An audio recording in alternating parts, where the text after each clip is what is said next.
we want to prove the standard Wilson theorem. So what is the Wilson theorem?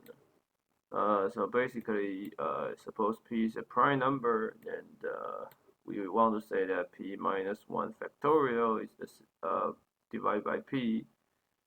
The remainder is minus 1.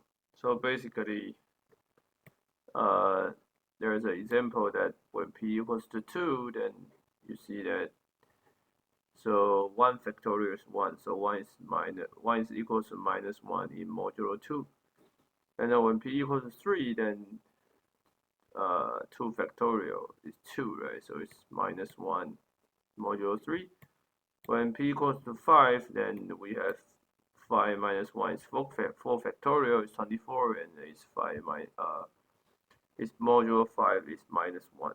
So 24 equals to 20 plus 4, right? And then P equals to 7, which is 6 factorial is 720, and basically you can write it as 700 plus 21 minus 1, so it's minus 1 modulo 7.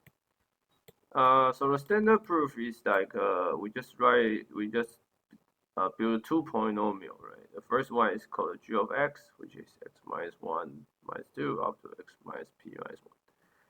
And the second is h of x equals to xp minus 1 power and minus 1. And we write f of x as g minus h. Since their highest power is xp minus 1 and the coefficient is 1. So when you do g minus h, then f is a degree p minus 1, p minus 2 polynomial. But it's obvious that by the Fermat-Little theorem, so when you plug x equals to 1, then g is 0 and h is equal to 0, right? Because any number which is coprime to p minus 1 divided by p will have modulo 1. So basically by Fermat-Little theorem, that we know that for I equals to 1 to 3 up to p minus 1, then f of I is 0. But f is a degree p minus 2 polynomial, and the f contains p minus 1 roots. So that means f is exactly 0, right? Because exactly 0, since the p minus 2 polynomial, if it has the p minus 1 roots, then that means it's constant. So f is 0 modulo p.